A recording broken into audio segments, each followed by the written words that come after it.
Doctor Yunus বৈঠক, রোহিঙ্গা প্রত্যাবাসন ও তিস্তা মহাপরিকল্পনা নিয়ে আলোচনা। জুলাই শহীদের পরিবার ও আহতদের এ পর্যন্ত ৯৬ কোটি টাকার আর্থিক সহায়তা। ঈদ সামনে রেখে চড়া মাংসের বাজার, মশলার দামে নেই অস্বস্তি।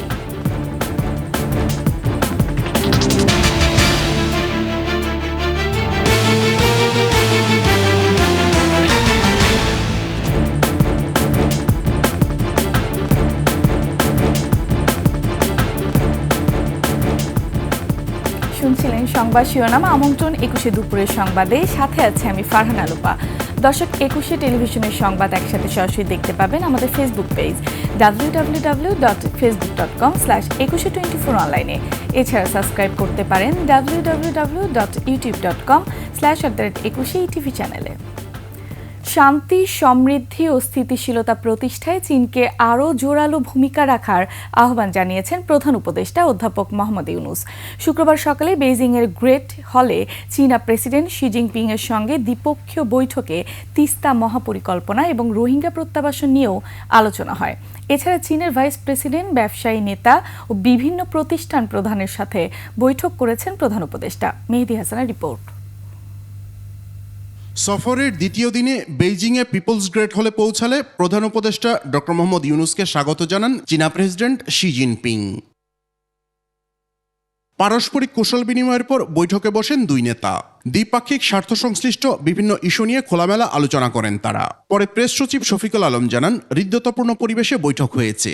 রোহিঙ্গা প্রত্যাবাসন, তিস্তা প্রকল্প সহ বিভিন্ন বিষয়ে কথা হয়েছে। চায়নার সাথে আমাদের যে সমস্ত ইস্যুগুলো আছে, যেগুলো বিষয়ে আমরা চায়নার সত্যিকার অর্থে সাপোর্ট চাচ্ছি, সেই বিষয়গুলো উনি বলেছেন। এবং সবচেয়ে ইম্পর্টেন্ট যে জিনিস, যে প্রত্যেকটা বিষয়েই চাইনিজ প্রেসিডেন্ট পজিটিভ কনসিডারেশনের কথা বলেছেন।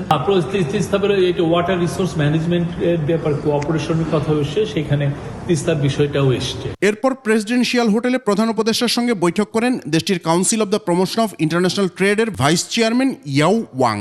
চীনের বাণিজ্য ও অর্থনৈতিক সম্পর্ক নিয়ে কাজ করা আধা সরকারি এই প্রতিষ্ঠানের সাথে বাংলাদেশের বাণিজ্য উন্নয়ন নিয়ে আলোচনা করেন তারা। এরপর চীনা ব্যবসায়ীদের সাথে বিনিয়োগ সংলাপ করেন ডক্টর ইউনূস। বলেন, বাংলাদেশের চমৎকার ভৌগোলিক অবস্থান ও বিশাল কর্মক্ষম তরুণ জনগোষ্ঠীকে কাজে লাগিয়ে চীনা বিনিয়োগকারীরা লাভবান হতে পারেন। So in the north and the east, what we got, landlocked countries, Seven Sisters, Nepal, Bhutan. So if you have to do business of the world, you have to go to Bangladesh. So Bangladesh is your path, not only for Bangladesh itself, but the three other major regions. ৮ মাস আগে বাংলাদেশের তরুণদের মাধ্যমে ঘটে যাওয়া বৈপ্লবিক পরিবর্তনের বিস্তারিতও তুলে ধরেন প্রধান উপদেষ্টা। Bangladesh overcame all the terrible things that happened to Bangladesh in the recent years and emerged as a completely new nation because of the young people. And they young people talk about creating new Bangladesh.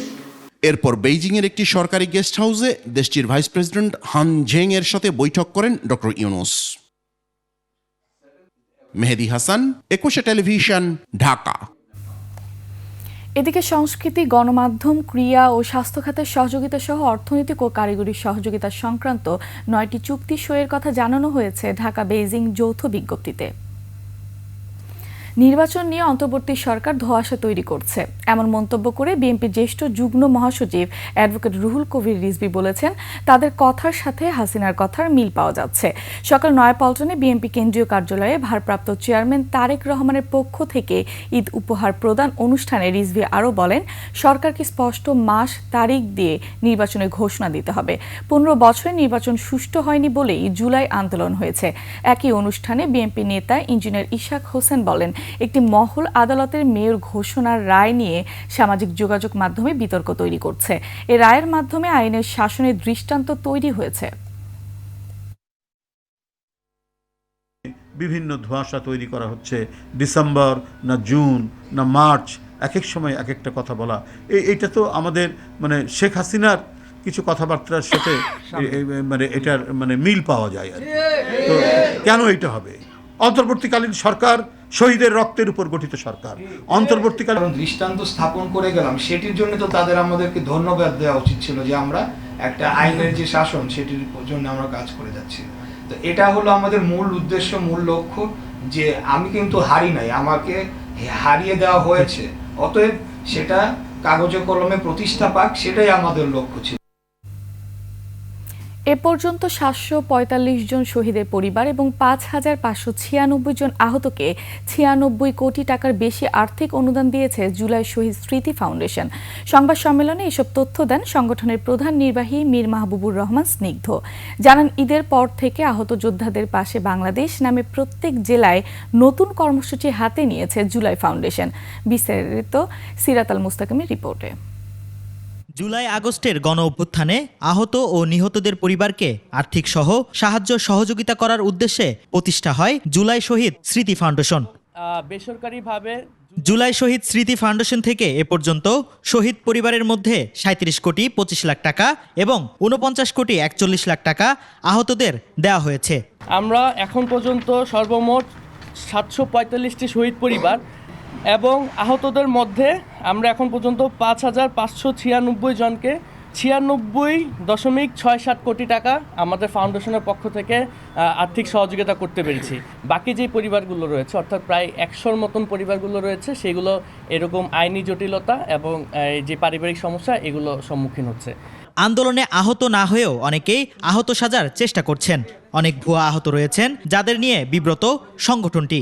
এরই মধ্যে 4 জন ভুয়া আহতকে আইনের সম্মুখীন করা হয়েছে। এই জিনিসটা আমাদের জন্য একটা অনেক বড় চ্যালেঞ্জ হয়ে দাঁড়িয়েছে, কারণ এই প্রতিদিন একটা ফেক ফ্রড আহতদেরকে নিয়ে কাজ করতে যে আমরা বাকি যে মেইন কাজটা অন্যদেরকে নিয়ে, যে মেইন আহতদেরকে নিয়ে করার কথা, সেটাতে কিছুটা সময় আর কি চলে যাচ্ছে। এবারের ঈদে নিহত আহত পরিবারগুলোর পাশে দাঁড়াতে দেশবাসীর প্রতি আহ্বান জানানো হয় সংবাদ সম্মেলনে। আমাদের ফান্ড ইজ অলরেডি শেষ পর্যায়ে। সো আমরা ঈদের পর সরকারি সাহায্যের বাইরে আমরা বিভিন্ন বেসরকারি প্রতিষ্ঠান, ব্যাংক এবং কোম্পানির কাছে অ্যাপ্রোচ করব ফান্ডের জন্য। সিরাত আল মুস্তাকিম, 21 টেলিভিশন, ঢাকা। ঈদ সামনে রেখে সপ্তাহের ব্যবধানে বেড়েছে মাংসের দাম। 180 টাকা থেকে বেড়ে 220 টাকায় বিক্রি হচ্ছে ব্রয়লার মুরগি। সোনালী কক কেজিতে 40 টাকা বেড়ে 320 টাকা। দেশি মুরগি 500 থেকে 560 টাকা কেজি দরে বিক্রি হচ্ছে। আর গরুর মাংসের কেজি 750 থেকে 800 টাকা। তবে কিছু মশলার দাম বাড়লেও বেশিরভাগ বিক্রি হচ্ছে আগের দামে। আরও জানাচ্ছেন তানজিলা তাসনিম। কড়া নাড়ছে ঈদ, এরই মাঝে বেড়েছে মুরগি ও মাংসের দাম, তবে বাজারে ক্রেতা কম। রাজধানীর নিউ মার্কেট কাঁচা বাজারে সপ্তাহের ব্যবধানে ব্রয়লার মুরগির দাম কেজিতে বেড়েছে 20 টাকা। দেশি ও সোনালী মুরগি বিক্রি হচ্ছে আগের চড়া দামে। গরুর মাংস কেজিতে বেড়েছে 30 টাকা। খাসি বিক্রি হচ্ছে 1200 টাকা কেজি দরে। ক্রেতা বিক্রেতারা বলছেন, ঈদের আগে নিত্যপণ্যের দাম যতটা বাড়ার আশঙ্কা করেছিল ততটা বাড়েনি। সব দিক দিয়ে মিলে একটু বাড়ছে, দেশিটা বাড়ছে আর সোনালিটা বাড়ছে। কেজিতে 20 থেকে 30 টাকা বাড়ছে। যেরকম সোনালী মুরগি 280 থেকে এখন 320 টাকা, 300 টাকা। গরুর মাংস আগে 750 টাকা ছিল, এখন বর্তমানে 780-800 টাকা বিক্রি হইতেছে। কিছু মশলার দাম বাড়লেও বেশিরভাগ মশলার দামই রয়েছে স্বাভাবিক। দারুচিনির কেজি 540, পেঁয়াজ 40 থেকে 45, রসুন 220, শুকনা মরিচ 280, জিরা বিক্রি হচ্ছে 700 থেকে 750 টাকা কেজি দরে। সেমাই বিক্রি হচ্ছে 50 থেকে 180 টাকার মধ্যে। পোলাও চাল পাওয়া যাচ্ছে 130 টাকায়। প্রত্যেকটা বস্তার সময় 100-150 টাকা বেশি বাড়ছে এই এক সপ্তাহ ধরে। আর মশলার দাম কিছু দাম কমছে, আবার কিছু দাম বাড়ছে। সয়াবিন তেলের সরবরাহ স্বাভাবিক। ঈদের খুশি এবং পবিত্রতার ছোঁয়া এবার বাজারেও। সিন্ডিকেট ছাড়া এই বাজারে সকলেই প্রকাশ করছেন স্বস্তি। কিছু কিছু দ্রব্যের দাম বাড়লেও অধিকাংশ দ্রব্যেরই মূল্য রয়েছে নিয়ন্ত্রণের মধ্যে। তানজিলা তাসনিম, 21 টেলিভিশন, ঢাকা। নিচ্ছি সংবাদ বিরতি। যখন ফিরছি তখন অন্যান্য সংবাদের সাথে আরও থাকবে। আওয়ামী অলিগার্কদের থাবায় জর্জরিত ব্যাংক খাত, বেরিয়ে আসছে খেলাপি ঋণের ভয়াবহ চিত্র। আমন্ত্রণ 21 সংবাদে। ঈদ উদযাপনে নারীর টানে বাড়ি ফিরছে মানুষ। মহাসড়কগুলোতে সকাল থেকে বেড়েছে গাড়ির চাপ। সাভারে ঢাকা আরিচা মহাসড়কের সিএনবি থেকে নবীনগর এবং শ্রীপুর পর্যন্ত সৃষ্টি হয়েছে যানজট। এদিকে বাইপাইল থেকে আশুলিয়া বাজার পর্যন্ত যানজটের অস্বস্তিতে ঘরমুখ মানুষ। প্রতিনিধিদের তথ্যচিত্রে ডেস্ক রিপোর্ট। ঈদ যাত্রার চতুর্থ দিনে বাড়ি ফিরছে হাজারো মানুষ। কলকারখানাগুলো ছুটি হওয়ায় মহাসড়কগুলোতে বেড়েছে গাড়ির চাপ। প্রিয়জনদের সাথে ঈদের আনন্দ ভাগাভাগি করতে অনেকে জীবনের ঝুঁকি নিয়ে ছুটছেন ট্রাক ও পিকআপ ভ্যানে। বৃহস্পতিবার রাত থেকেই সাভারের আশুলিয়া ডিইপিজেড আবদুল্লাপুর সড়কের বাইপাইল, জামগড়া, আশুলিয়া বাজার ও ঢাকা আরিচা মহাসড়কে গাড়ির চাপ থাকায় সৃষ্টি হয় যানজট। হাইওয়ে পুলিশ, জেলা পুলিশ, যৌথ বাহিনী সবার সমন্বয়ে বিভিন্ন ইউনিট, বিভিন্ন এজেন্সি একসাথে কাজ করতেছে। ভোর থেকে ঘরমুখো মানুষের চাপ বাড়ায় ঢাকা আরিচা মহাসড়কে 15 থেকে 20 কিলোমিটার এলাকায় আটকে যায় গাড়ি। আধা ঘন্টার মধ্যে আমি তো গাড়ি পাইতেছি না, বাচ্চা কাচ্চা নিয়ে তো সমস্যা হয়ে যাবে। এদিকে গাজীপুরও সকাল থেকে ঢাকা টাঙ্গাইল ও ঢাকা ময়মনসিংহ মহাসড়কে মানুষের চাপ বেড়েছে। উত্তরবঙ্গের যাত্রাপথ চন্দ্রা মোড় ও চান্দনা চৌরাস্তা এলাকায় বেড়েছে যানবাহনের ভিড়। এত গাড়ির ভিড়েও গাড়ি পাচ্ছেন না অনেকে, পেলেও চাওয়া হচ্ছে বাড়তি ভাড়া। মানুষজনের প্রেশার বেশি এবং গাড়িরও প্রেশার বেশি। গাড়ি এখন পয়সা দিলে তোমার ভাড়া তো বেশি যাইতেছে, যেগুলো 250-200 করে যায় তো ডাবল থেকে ডাবল। ঢাকা টাঙ্গাইল যমুনা সেতু মহাসড়কে যানবাহনের চাপ বেড়েছে।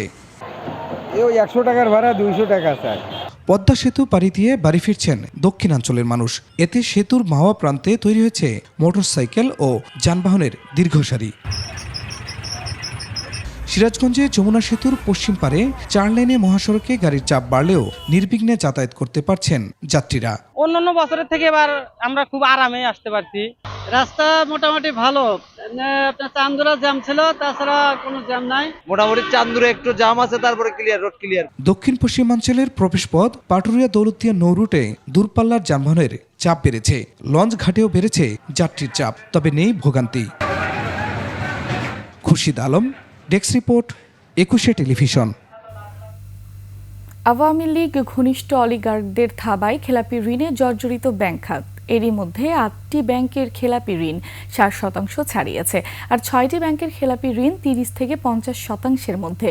চলতি অর্থবছর শেষে এই চিত্র আরও ভয়াবহ হতে পারে বলে আশঙ্কা খাত সংশ্লিষ্টদের। বিশ্লেষকদের মতে আওয়ামী লীগ ঘনিষ্ঠ ব্যবসায়ী গ্রুপগুলোর নামে বেনামে যেসব ঋণ ছিল তার প্রকৃত চিত্র এখন দেখাতে শুরু করেছে ব্যাংকগুলো। আরও জানাচ্ছেন সঞ্জয় অধিকারী। আওয়ামী লীগ সরকারের পতনের পর ব্যাংক খাতের আসল চিত্র বেরিয়ে আসতে শুরু করেছে। ক্ষমতাচ্যুত প্রধানমন্ত্রী শেখ হাসিনার উপদেষ্টা সালমান এফ রহমানের মালিকানাধীন Beximco group, S Alam group ও শিকদার গ্রুপ সহ বেশ কিছু বড় ব্যবসায়ী গোষ্ঠীর ঋণ খেলাপি হয়ে পড়েছে। এসব ঋণের বেশিরভাগই বেনামি, যা জালিয়াতির মাধ্যমে নেওয়া হয়েছিল। কেন্দ্রীয় ব্যাংকের তথ্য বলছে 60%-এর উপরে খেলাপি ঋণ রয়েছে 8টি ব্যাংকের। এর মধ্যে রাষ্ট্রায়ত্ত জনতা ও বেসিক ব্যাংক সহ বেসরকারি খাতের ICB Islamic, Union, Padma, Bangladesh commerce ও ন্যাশনাল ব্যাংক রয়েছে। আর বিদেশি ন্যাশনাল ব্যাংক অব পাকিস্তানও রয়েছে এ তালিকায়। খেলাপি ঋণের বিষয়টা এটি বাড়বে, কারণ কমানোর সুযোগ কম। আস্তে আস্তে ভলিউমটা কিন্তু বাড়ছে। রিশিডিউল করা হচ্ছে এই খেলাপি ঋণগুলো, এবং খেলাপি ঋণের জন্য অলরেডি কারা কারা খেলাপি ঋণগ্রস্ত তাদের তালিকাও হচ্ছে। সেদিক থেকে এখন এটিকে উদ্ধার করার জন্য মানে সর্বাত্মক চেষ্টাটা করতে হবে। এদিকে 30%-এর উপরে খেলাপি ঋণ রয়েছে 6টি ব্যাংকের। এগুলো হলো বাংলাদেশ ডেভেলপমেন্ট ব্যাংক, আইএফআইসি, অগ্রণী, সোশ্যাল ইসলামী, রূপালী ও গ্লোবাল ইসলামী ব্যাংক। আর 15%-এর উপরে খেলাপি ঋণ রয়েছে ফার্স্ট সিকিউরিটি ইসলামী ব্যাংক, এবি ব্যাংক, ইসলামী ব্যাংক, সোনালী ব্যাংক ও রাজশাহী কৃষি উন্নয়ন ব্যাংকের। অর্থনীতিবিদদের মতে আওয়ামী লীগ সরকারের আমলে ব্যাংক থেকে নামে বেনামে যে অর্থ বের করে নেওয়া হয়েছে তা এখন খেলাপি হিসেবে চিহ্নিত হতে শুরু করেছে। পূর্ববর্তী সরকারের সময়ে অনেকেই অনেকভাবে সুবিধা নিয়েছেন, অনেক ব্যাংক খালি করে ফেলেছেন, এবং এখন যেটা দেখা যাচ্ছে যে ব্যবসাগুলো আসলে চলমান ছিল সেখানেও অনেক ব্যবসায়ীরা তারা ব্যবসা বন্ধ করে দিচ্ছেন এবং তারা কিন্তু খেলাপি হয়ে পড়ছেন। এমন ব্যবসায় ঋণ নেওয়া হয়েছে যে ব্যবসার কোনো অস্তিত্বই নেই। 2024 সালের ডিসেম্বর শেষে খেলাপি ঋণ বেড়ে দাঁড়ায় 3,45,765 কোটি টাকা, যা গত সেপ্টেম্বর শেষে ছিল 2,84,977 কোটি টাকা। আগামী জুন শেষে খেলাপির পরিমাণ আরও বাড়বে বলে মনে করছেন বিশ্লেষকেরা। সঞ্জয় অধিকারী, 21 টেলিভিশন, ঢাকা। দর্শক, শেষ করছে 21 দুপুরের সংবাদ। যাবার আগে সংবাদ শিরোনামগুলো আরও একবার। শি জিনপিং ডক্টর ইউনূস বৈঠক, রোহিঙ্গা প্রত্যাবাসন ও তিস্তা মহাপরিকল্পনা নিয়ে আলোচনা। জুলাই শহীদের পরিবার ও আহতদের এ পর্যন্ত 96 কোটি টাকার আর্থিক সহায়তা। ঈদ সামনে রেখে চড়া মাংসের বাজার, মশলার দামে নেই অস্বস্তি।